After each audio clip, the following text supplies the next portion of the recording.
Welcome to Wellywood Wargaming, where the grim dark never sleeps. Crack open a bottle of Wild Snake and spark up a low stick as we take a journey down Underhive. Howdy Hive Scum, and welcome back to another episode in my Necromunda Alliance series. Today we're going to be looking at the Fallen House. This is one of the criminal alliances, so you'll need to be an outlaw to be able to form this alliance, and you can find the full rules for this in the Orlok book, which is the House of Iron. I need to say Cawdor again because I'm so focused on Cawdor. The House of Iron book, which is Orlok, on page 79. We have the Fallen House rules in there. But today we're going to be looking at all the benefits, drawbacks, and the actual fighter in question that you get in this alliance. Of course, you can also use this for a outcast leader as well if you want. And this is one of the sort of common takes, I think, for people with outcast leaders as well. So anyway, let's get into it. Now, there is no official Games Workshop model for the Rebel Lord of the Fallen House here. However, I'd say this is probably one of the best possible opportunities to kitbash and build something. Not only that, but there are tons and tons of really cool sort of rogue trader models that you can use from, say, Blackstone Fortress, or some of the cool Inquisitors that you could use in 40k, or even Age of Sigmar sort of humans and Empire guys as well. Some really, really good opportunities to kitbash something unique and awesome. And honestly, you could make this character into you, and this will be you on the table when you're playing them as well. I really do like the idea of the Rebel Lord. Like any alliance, though, we do get a strong alliance with House Orlok, which is why they're in the House of Iron book.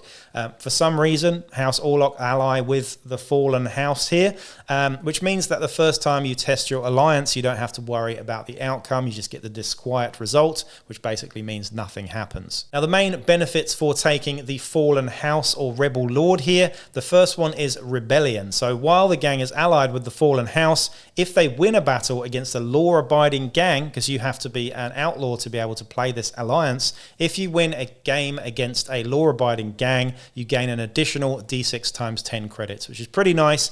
If their opponent was an enforcer gang or allied to the Merchants Guild or the Imperial House, they gain an additional 2d6 times 10 credits. So situational, but very, very nice there. And they also get an extra 1 point of rep too. The other benefit here, of course, is the Rebel Lord in question. In the pre-battle sequence, the gang may add a Rebel Lord hired gun to their gang for the battle. This hired gun does not cost any credits to hire, but if chosen, they must be included in the gang's crew, even if crew selection is random as well. If the gang is playing against an enforcer gang or a gang allied with the Merchant Guild or the Imperial House, then the Rebel Lord hired must be included unless the gang rolls to test the alliance. So you must include the Rebel Lord, but why wouldn't you anyway? Because they are freaking awesome. Now for the drawbacks. The first drawback is for the cause. So in a campaign, when choosing an opponent to challenge, if there are any enforcer gangs or gangs allied with the Merchant Guild or the Imperial House, this gang must choose to challenge them if they can.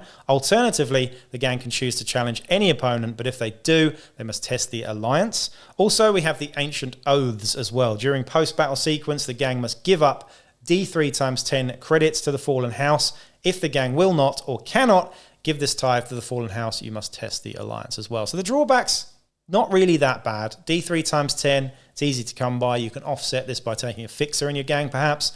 And also the other drawback there in terms of challenging, again, not too bad either there. Let's have a look at the actual Rebel Lord or Lady in question now. They're movement 4, which is disappointing, honestly. I wish they were movement 5, but they're movement 4 for some reason. A lot of these alliances, I feel, are outdated in their stats, and a lot of them are movement 4, unfortunately, which is weird, I suppose, but this is from a time when Gene Stealer Cult Gang came out, and they were all movement 4 as well, which is still weird. Anyway, we've got weapon skill 3+, ballistic skill 3+, strength and toughness 3, so kind of like a champion sort of profile, but they have wounds 3 as well. So the same as an Orlok leader and a squat leader as well. Really, really nice to have 3 wounds. It really is a very nice thing to have in Necromunda. We've also got initiative 3 up and 2 attacks with the leadership 7+, cool 6+, willpower 6+, and intelligence 6+. So pretty good stats. The only downside there, strength and toughness is average, movement 4, and They could be better, I suppose, but the wounds 3 really is the highlight there. Now, in terms of gear, they really do get a nice choice, a nice spread of stuff here. They come with 2 digi-lasers, which I absolutely love. They just give you a bonus like strength 1 attack in close combat. They're pretty cool. They are 3-inch versatile. They're only strength 1, they're damage 1, and they're 6+ ammo, but they are really cool. And I think you can have up to 10 of them as well. So 2 digi-lasers, but you also get 1 close combat weapon as well that you can choose from, either a power sword, which is great, a stiletto sword, which is almost as great, a thunder hammer, which is flipping awesome. These guys have got power and shock, which stacks in a nasty way, auto wounding on 6s and stuff, triggering power, really, really good. And either a bolt pistol or a mastercrafted needle pistol as well. So let's run that through again. 2 digi-lasers. We get power sword, stiletto sword, or thunder hammer with either the mastercrafted needle pistol or a bolt pistol. Honestly, most of the time I'm taking the thunder hammer and the mastercrafted needle pistol, in all honesty, because I just think, why not? Then, similar to a bounty hunter in some ways, you get to choose 2 skills from the agility, combat, cunning, or shooting. So 4 skill sets there: agility, combat, cunning, and shooting. Of those 4, usually I would go for either agility, cunning, and shooting. I'd say combat's probably the weakest one there. Shooting is just great. But having said that, you haven't really got access to any long-range weapons. You've only got pistols there. Hip shooting could be nice, or you could take evade or something like that as well, or even infiltrate if you want to be really sneaky. Agility, you could go with dodge or something like that, or spring up with the 3+ initiative.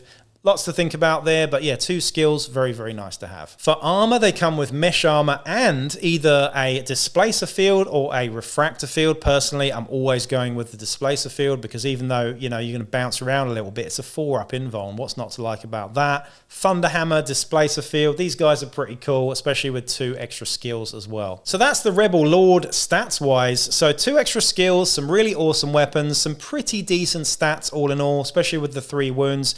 Basically, you get an extra leader to add to your gang, and a very close combat focus leader, I must say, but generally speaking, a pretty solid fighter in most respects. Again, you could use this as a outcast leader as well, but honestly, a lot of the outcast leader sort of generic profiles or other dramatis personae are probably better most of the time, but if you really want to go down that, you can. You could also use Lady Credo, by the way, as well, and it does specify in Lady Credo's special rules that she can be taken in this alliance instead of the actual generic Rebel Lord as well. So you can take Lady Credo in the Fallen House alliance, and she is definitely better than the Rebel Lord. But you have to go and watch my video on Lady Credo in my other series, because I'm not going to go into her today. 250 credits, and she's pretty awesome, and she's got her own model too, so there you go. Anyway, that is the Fallen House Alliance. Again, you can find this in the Book of Iron, which is the Orlok book,